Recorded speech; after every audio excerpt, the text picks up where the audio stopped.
Your ship's amazing, Shepard. I've never seen a drive core like this before. I can't believe you were able to fit it into a ship this small. I'm starting to understand why you humans have been so successful. I had no idea Alliance vessels were so advanced. The Normandy's a prototype. Cutting-edge technology. A month ago, I was patching a makeshift fuel line into a converted tug ship in the flotilla. Now, I'm sitting on board one of the most advanced vessels in Citadel space. I have to thank you again for bringing me along. Traveling on a vessel like this is a dream come true for me. I had no idea you found ship technology so interesting. It comes with being a Quarian. The migrant fleet is the key to the survival of my people. Ships are our most valuable resource. But we don't have anything like this. We make do with cast-offs and second-hand equipment. We just try to keep them running for as long as we can. Some of the fleet's larger vessels date all the way back to our original flight from the Geth. I can't believe your fleet's still using ships that are 3 centuries old. They're constantly being repaired, modified, and refitted. They aren't pretty, but they work. Mostly. We've tried to make ourselves as independent as possible on the flotilla, grow our own food, mine, and process our own fuel. But some things we just can't make on our own. A patch to maintain the hull integrity requires raw materials we just don't have. That's why our pilgrimages are so important. Tell me about your people. Our lives aren't easy. Resources are scarce, and we are constantly on the move. Everything we do must in some way contribute to the continuation of the migrant fleet. There are 17 million Quarians in the flotilla, and each of us relies on the others for survival. The bonds among my people are strong. Unfortunately, we have had to surrender many of the freedoms and civil liberties other species take for granted. What kind of freedoms? Well, it's illegal for parents to have more than one child. If our population grows too much, it would strain our resources to their breaking point. Of course, we also can't allow our numbers to become too few. If our population is in decline, the rule against single births is temporarily repealed. In extreme cases of population decline, incentives are even offered to encourage multiple births, though the Conclave hasn't had to take such measures in nearly a century. That's your government. The Conclave is our civilian branch of government. Each ship can elect a representative to serve on the Conclave and make decisions that affect the fleet as a whole. On matters that affect an individual ship, however, the captain has the final say. It's a tradition that dates back to the early days, when the fleet was governed by martial law.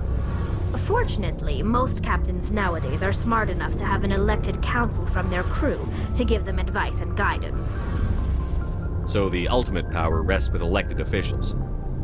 In practice, the Conclave and the respective council for each ship tend to set the rules that govern our daily lives. But in theory, we are still under military jurisdiction. The 5 top-ranking military officials in the fleet serve on the Admiralty Board. These 5 have the power to overrule any decision by the Conclave in case of emergency. To do so requires unanimous agreement among the Admiralty, and they can only do this once. After that, the entire board must resign their posts. It's a safeguard that served us well. In nearly 3 centuries, the Admiralty Board has only overruled the Conclave 4 times. I want to know more about the Geth. I doubt I can tell you anything you don't already know.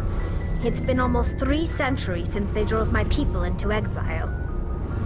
All I know is the story of their origins, what they were when we created them, and how they turned on us. Interesting.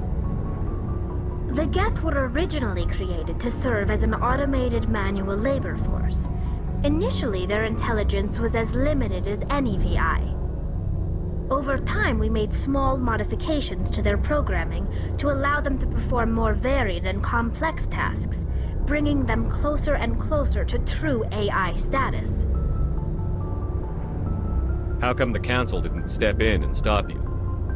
This wasn't true AI research. We may have been skirting the bounds of the law, but we never did anything that was actually illegal. The changes were so insignificant, so gradual, that we were able to control them. Or so we thought. But one thing we underestimated was the power of the neural network. A million Geth thinking simultaneously created an inherently unstable matrix. So, the Geth share brain power? Many of the Geth's logic systems were designed to work in concert with other nearby Geth. Basically, the more of them you have in the group, the smarter they are. So there's some sort of group consciousness? No, nothing like that. They cannot share sensory data or information. Their programming cannot handle that much simultaneous input. Each Geth maintains an individual awareness and identity. The neural network only operates on a process-based level. It's basically the synthetic equivalent of a subconscious.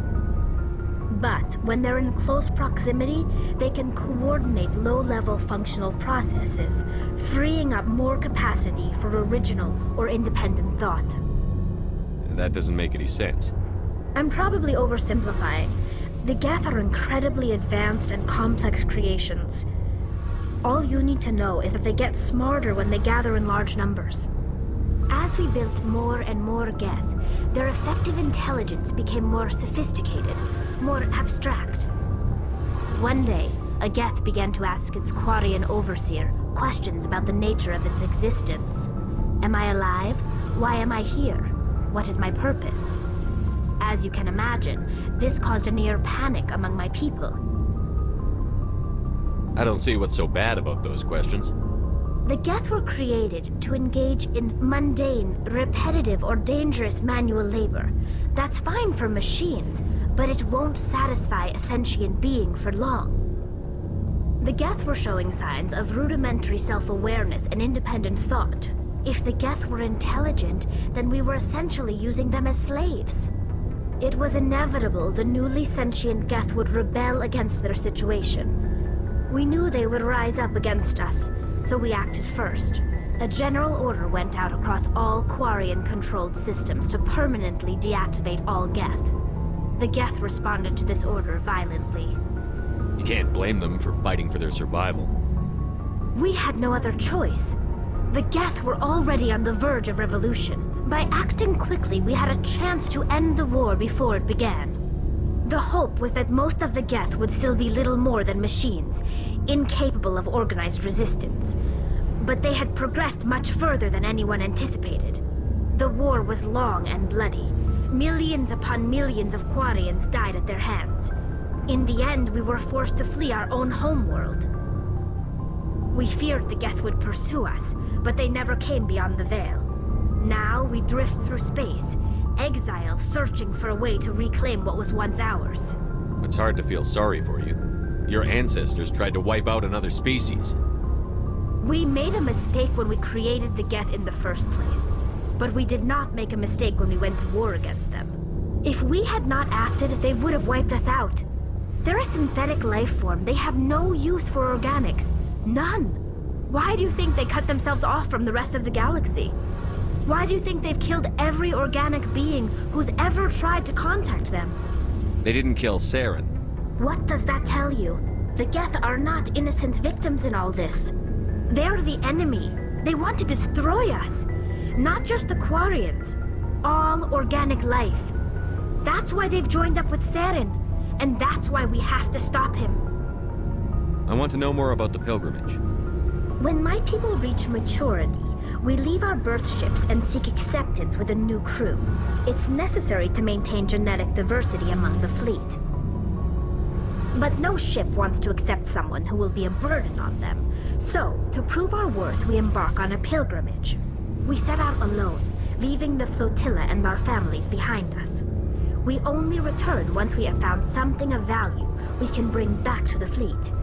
This is presented as a gift to the captain of the respective ship we wish to join.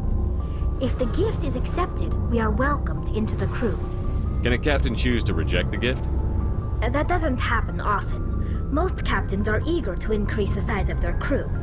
It increases their own standing in our society.